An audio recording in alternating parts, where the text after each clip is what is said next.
Hoy vamos a hablar sobre la ira de Dios en contra de pecadores, y queremos hablar exactamente cuál es la actitud que tiene Dios en contra de pecadores. Así que vamos a empezar con el libro de Números, capítulo 32, versículos 10 al 13. Aquí Dios nos está hablando del enojo que Él tiene en contra de los israelitas que están dándole la contraria a Dios, no siguiendo los mandamientos del pacto. En el libro de la Biblia, capítulo 32, versículo 10. Y la ira del Señor se encendió aquel día y juró diciendo: ninguno de estos hombres que salieron de Egipto de 20 años arriba verá la tierra que juré a Abraham, a Isaac y a Jacob, porque no siguieron fielmente, sino a Zebed, hijo de Jefoné, y Josué, hijo de Nun, pues ellos sí han seguido fielmente al Señor. 13, ¿verdad? Sí. Y se encendió la ira del Señor contra Israel, y lo hizo vagar en el desierto por 40 años, hasta que fue acabada toda la generación de los que había hecho mal ante los ojos del Señor.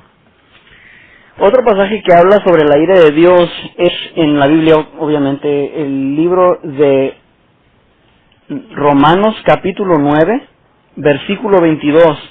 En este pasaje está hablando de la obra de Dios en hacer vasos para honor y vasos para destrucción. Y en este caso somos nosotros en la predestinación. Las palabras de Dios es muy muy fuerte, pero también te quiero decir que yo me llamo Juan Gabriel Navarro y estoy aquí con mi amigo Alfonso Hernández. Le dicen el Catrín. Bueno, empezaremos con el libro de Romanos, capítulo 9, versículo 22. Versículo 22. Y que si Dios, aunque dispuesto a demostrar su ira y hacer notorio su poder, soportó con mucha paciencia a los vasos de la ira preparados para la destrucción. Otro pasaje que menciona la Biblia sobre la ira de Dios en contra de pecadores es el libro de Romanos también, capítulo 1, versículo 18. Aquí habla de la ira de Dios siendo revelada desde el cielo en contra de el mundo pecaminoso de impiedad. Romanos 1, 18. Porque la ira de Dios se revela desde el cielo contra toda impiedad e injusticia de los hombres, que son injusticia restringida, que restringen la verdad, perdón. Pasajes muy muy poderosos. Hay otro pasaje que está también en el libro de Romanos, capítulo 2, versículos 5, 6, 7 y 8. Pero antes de leer esos, ¿qué opinas sobre los últimos dos que hemos leído? Bueno, pues que el Señor es muy directo. Yo creo que tenemos que tener una mente positiva para poder entender su mensaje, ya que Él no usa muchas palabras para decirnos directamente lo que Él desea de nosotros. Y creo que es menester que nosotros nos preocupemos un poquito más por, cuando nos ponemos a estudiar y escudriñar las palabras de Dios, lo hagamos con todo nuestro corazón y con toda nuestra mente. Definitivamente. Pero, ¿sabes? Algo que sí me he dado cuenta de la Biblia es que para el hombre que está espiritualmente muerto sus pecados, y vamos a leer unos pasajes ahí, pero no lo acepta el hombre pecaminoso. Esto no es algo que le gusta oír, que Dios tiene ira en contra de los hombres pecadores. A la gente le gusta oír solamente un Dios de amor, que nomás Dios perdona. ¿Para qué no me preocupes a mí por esas cosas? Yo voy a vivir mi vida como... ¿Qué opinas sobre esas gentes? Pues que mi opinión es muy triste, porque la verdad, menciono la palabra tristeza porque yo digo que cuando uno vive con el conocimiento de Dios, pues estamos completamente perdidos, y la verdad me gustaría que si alguien escuchara ese estudio, comprenda que sin Dios no vamos a poder ser vencedores de nada, y vamos a estar siempre en disturbios y tentaciones. Yendo a Romanos 2, 5, 6, 7 y 8.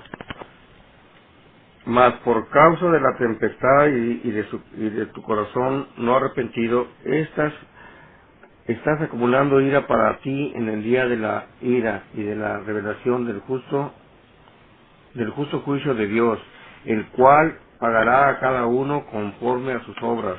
A los que por perseverancia en hacer el bien buscan gloria, honor, inmortalidad, vida eterna.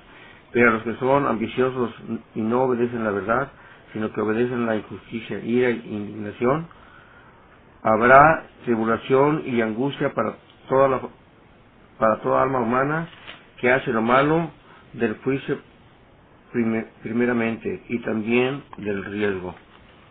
Hermano, quiero o sea, yo miro ese pasaje y ese pasaje de Pablo en particular está hablando de los judíos porque ellos sentían, obviamente Pablo escribió esta carta más o menos en los 50, y él está hablando tal vez en los 40, no se sabe exactamente cuándo, pero Pablo está hablando sobre los judíos porque los judíos no habían aceptado el sacrificio de Cristo, ¿verdad? Amén. Y Pablo les estaba diciendo que Jesucristo es el que cumple todas las obras de la ley mosaica de Moisés, y nosotros no lo podemos cumplir, no a la perfección, porque Jesucristo, Dios encarnado, es el único que puede cumplir completamente 100% al pie de la letra. Amén. Y los judíos se sentían muy justos porque ellos tenían la Biblia, para ellos obviamente nomás era el Antiguo Testamento.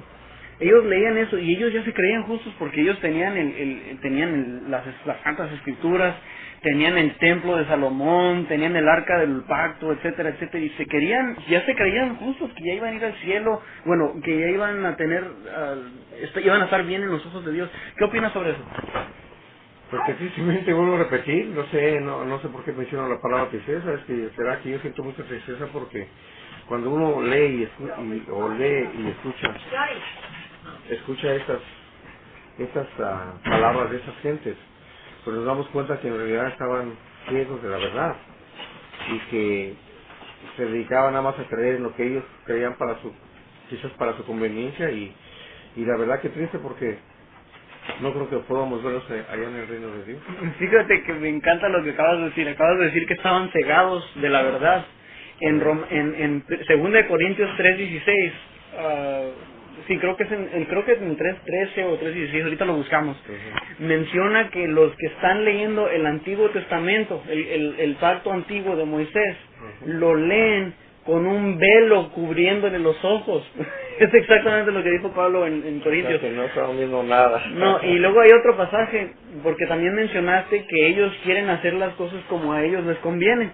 Pablo, en este mismo libro de Romanos, en capítulo 10, habla en el versículo 1, 2 y 3, si podrías ir ese pasaje. ¿Cuál? En Romanos 10, 1, 2 y 3. Más adelante. El pasaje es fuertísimo. Habla exactamente lo que acabas de decir tú. Léelo, por favor. ¿10 qué? Versículo 1, 2 y 3.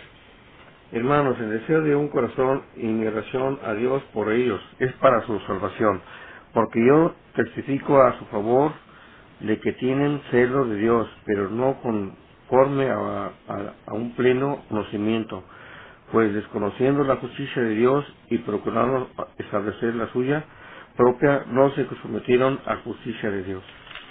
O sea, no se sometieron al conocimiento de Dios y agarraron su propia comodidad, rechazaron al Mesías, etcétera, etcétera. Es exactamente la cosa que acabas de decir hace un momento, ¿no es cierto? Sí.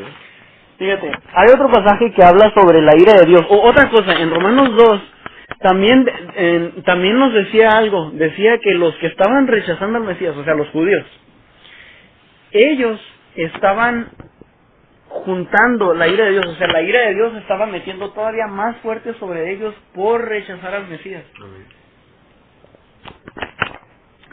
Ok, en el nombre del Señor, vamos a seguir.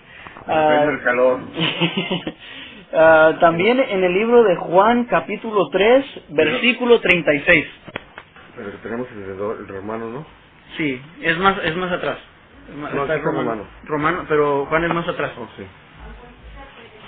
En el libro de Juan, aquí Jesucristo acaba de hablar del nuevo nacimiento, acaba de decirnos que por tanto Dios amó al mundo, que mandó a su Hijo unigénito, que todos ellos que en Él creen. No lo conozco muy bien en español, disculpa, bueno, lo leo más en inglés. ¿San Juan qué, perdón? Capítulo 3, versículo 36. 36. Entonces el último. 36.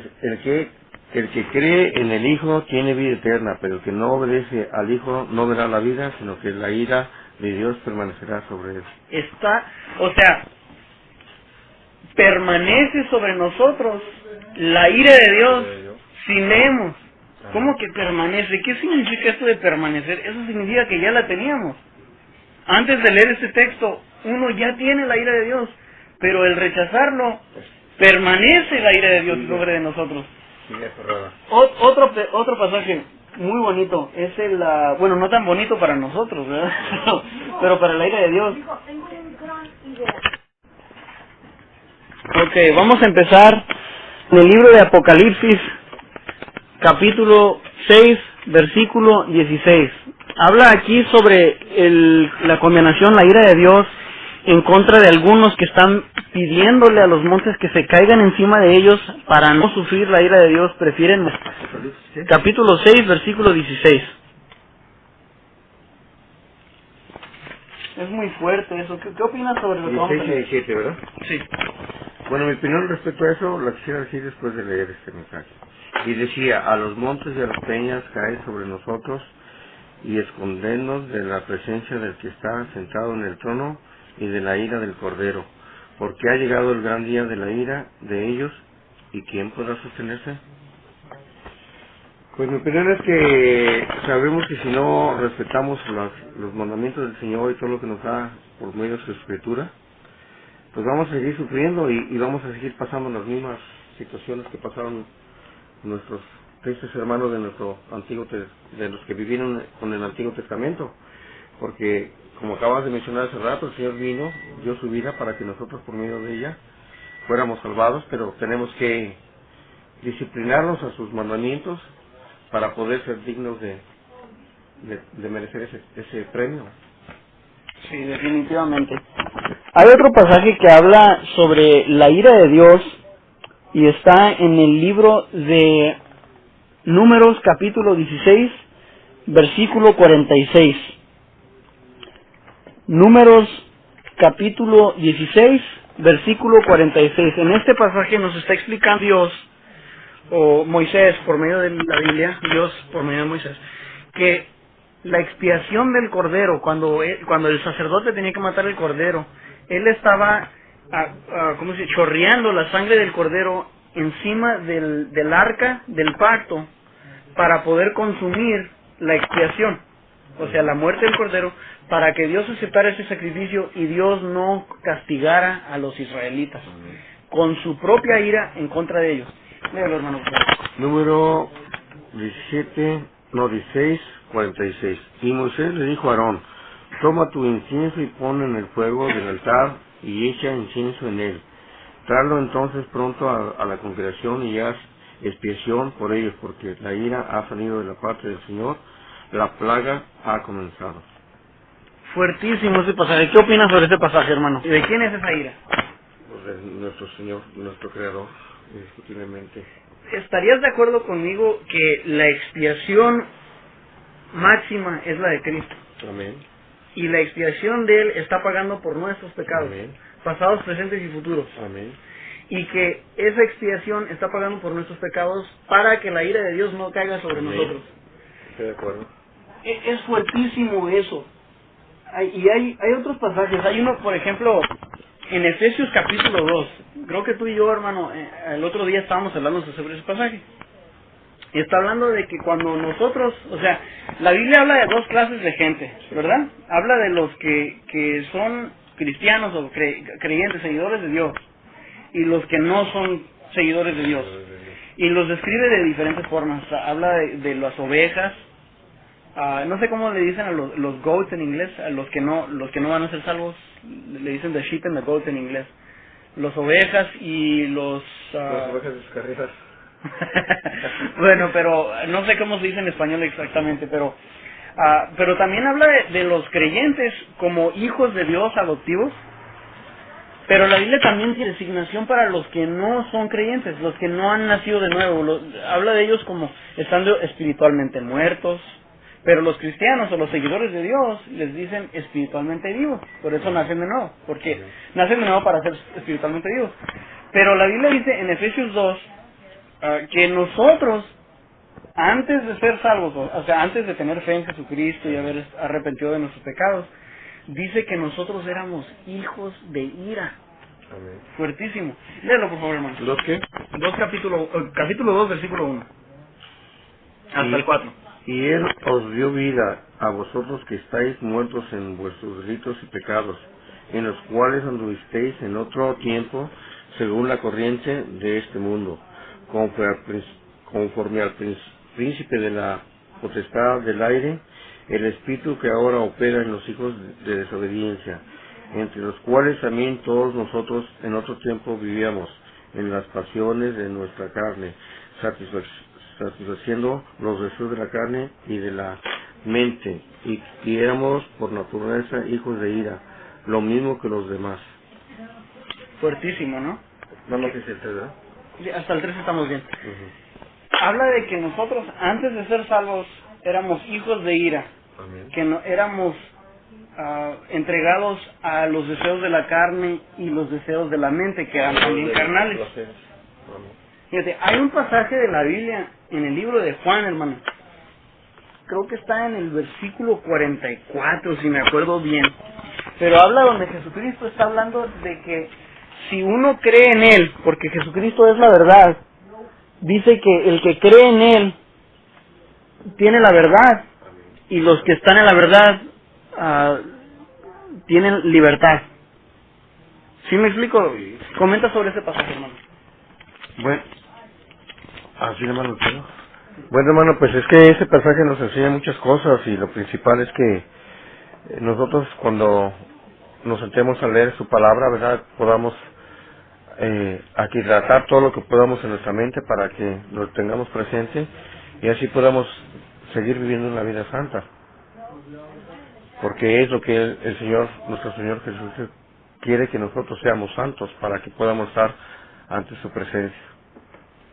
Fíjate, hermano, aquí habla Jesucristo, un poquito después de haber dicho eso, Jesucristo les dice esto a los judíos, pero yo creo que Jesucristo aquí está describiendo a todos los que no son seguidores de Dios, ¿ok?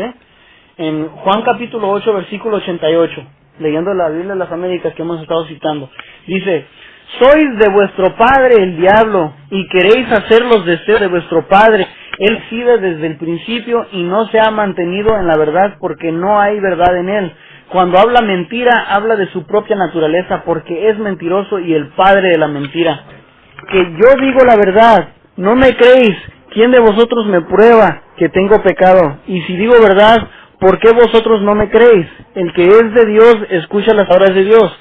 Por eso vosotros no escucháis, porque no sois de Dios. Un comentario sobre eso. Pues gracias a Dios, yo estoy en ese proceso, espero ser yo digno hijo de Dios, porque pues tendré una vida mejor, en la cual yo sé que va a cambiar completamente a la que vivo ahorita. Ahorita me mortifico hasta por cualquier cosa, más sin en cambio yo sé que estando en el Señor, pues ya todas esas inquietudes se borrarán, y yo deseo ser libre para poder amar a mi Señor como Él desea que yo lo haga.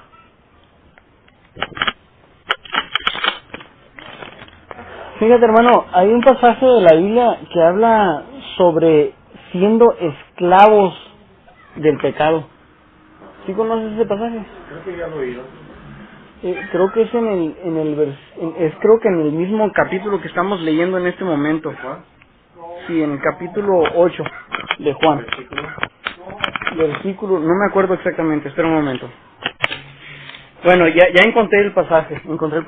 Es en el capítulo 8, como dije, y en el versículo 34. Acaba Jesucristo de decirles que el que cree en Él es libre. O sea, en versículo 32 dice: y conoceréis la verdad, y la verdad os hará libre. Versículo 33.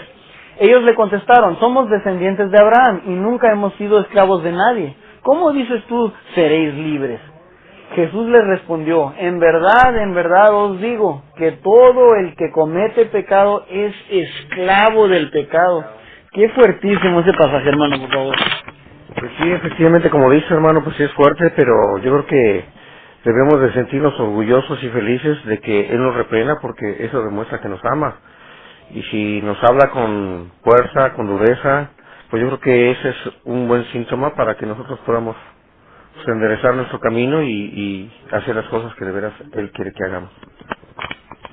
Bueno, tocando sobre esos temas, ¿qué crees que hoy? Bueno, sobre todo lo que he aprendido es que yo lucharé hasta lo imposible, si es posible, para no ocasionar la ira de mi Señor, menos contra de mí, porque yo sé que Él es tardo en su ira, pero tenemos que tener mucho temor, porque Él dice que nos hará desaparecer de esta tierra, así es de que yo no quiero ser ocasión de la ira de mi Padre Celestial, porque así con Él soy feliz y hasta la muerte lo seguiré. ¿Cuál es la condenación que Dios nos da por nuestro pecado si rechazamos a Jesucristo? Bueno, pues yo creo que nosotros debemos de tratar de no provocar la ira de Él, porque sabemos que su poder es inmenso y que cuando uno no obedece a su voluntad, pues Él nos puede desaparecer en cualquier momento. Así de que yo quisiera invitar a todos los que escuchen estas palabras que de verdad nos esforcemos para conocer más del Señor, de saber que hizo un gran sacrificio al mandar a su Hijo y que por medio de Él nosotros, gracias a su gran misericordia, podemos ser salvos. Gracias a Dios. Pero ¿qué habla la Biblia sobre el infierno? Habla la Biblia, me acuerdo en ciertos pasajes como Mateo 10:28, dice, no temas aquel que puede matar tu carne o tu cuerpo, pero no tu alma. Amén. Sino teme aquel quien puede destruir tu cuerpo y también tu alma en el fuego eterno que es el infierno. ¿Qué opinas sobre ese pasaje? Porque está hablando de la ira de Dios, ¿no? Amén. Bueno, yo entiendo como infierno un lugar que en realidad, yo creo que pocos nos podemos imaginar cómo será, pero va a ser muy terrible y yo creo que todos necesitamos esforzarnos para no ir a ese lugar, porque la verdad, como dice la palabra, es un lugar donde no va a haber ningún momento agradable y siempre vamos a estar en sufrimiento. Así es de que yo voy a luchar por no ir a ese lugar que no deseo ni conocer ni en pensamiento. Fíjate, me acuerdo yo que en el libro de Apocalipsis, en el último, dice que los que no están escritos, los nombres que no están escritos en el libro de la vida del Cordero, quien es nuestro Señor Jesucristo, que se irán al fuego eterno, el infierno. Bueno, en la Biblia lo describe como el lago de fuego. El lago de fuego, y habla de que todos los que no están en el libro del Cordero, el libro de la vida, que todos van a ir al lago de fuego por toda eternidad, y que la Biblia muchas veces describe estar eternamente separados de Dios como un crujir y ardor de dientes, creo que así se dice en español, y que van a estar sufriendo día y noche por toda la eternidad. Nunca va a haber fin por su sufrimiento. Qué terrible la ira de Dios. ¿Puedo hacer agregar algo? Hace muchos años yo leí un libro que un señor me enseñó, y ese libro hablaba precisamente del infierno, y ese libro relataba que según tus pecados ibas tú a estar a cierta altura al agua, si eres muy pecador, ¿verdad? Pues y que te iba a cubrir toda el agua, y que tú pues ibas a estar brincando para tomar un poco de aire, pero que iban a estar hombres, caballos, ¿cómo se les llama? Que son caballeros. Hombres con cara de humano, pero cuerpo de caballo. Oh, sí, el libro de Apocalipsis. Sí. Y dice ese libro que cuando la persona que tiene muchos pecados y que tiene que salir a tomar aire, para que no tome aire y esté mucho rato, esos hombres traían lanzas y los picoteaban para que se hundir.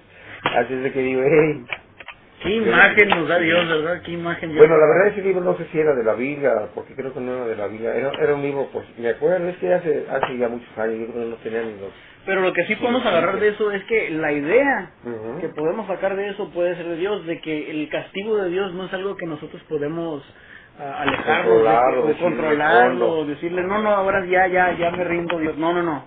Va a pasar. Hay un pasaje que habla sobre la salvación. En el libro de Efesios 2, donde acabamos de leer hace un poco sobre el estar muertos espiritualmente, la Biblia nos dice, en el versículo 4 empezando, dice, pero Dios, que es rico en misericordia por causa del gran amor con que nos amó, aun cuando estábamos muertos en nuestros delitos, nos dio vida juntamente con Cristo, por gracia habéis sido salvados.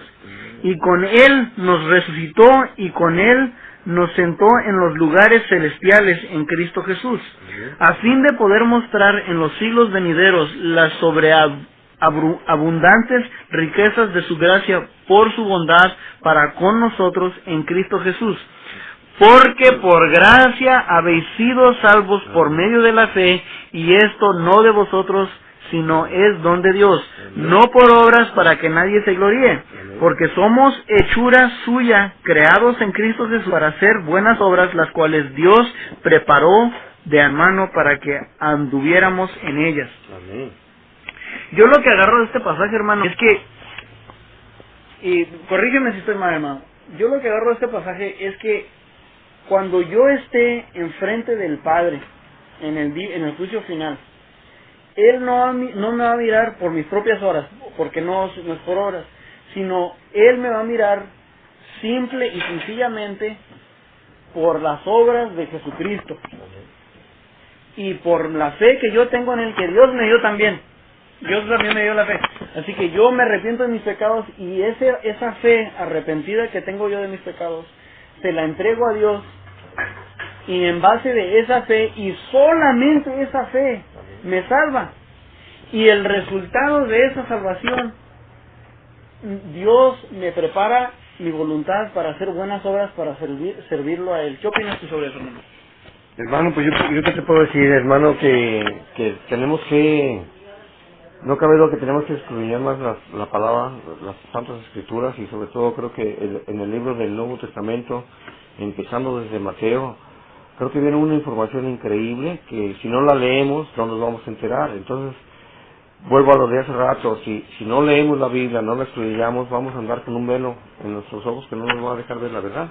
Pero primordialmente necesitamos el Espíritu Santo. Amén, indiscutiblemente. Yo confío en eso, sobre todo yo le digo al Señor, derrama de tu Espíritu Santo, Señor, para que mi espíritu esté fortalecido, y ese espíritu fortalecido pueda sostener a mi alma, y así también poder sostener mi carne. O sea, que eso me ayuda, el estar temeroso de Dios me ayuda a no cometer faltas que Él me dice que no haga. Así es de que yo confío en el Señor. Ok. Concluimos este estudio diciendo que Dios nos bendiga y que aprendamos de la palabra de Dios. En el nombre de Jesucristo, amén.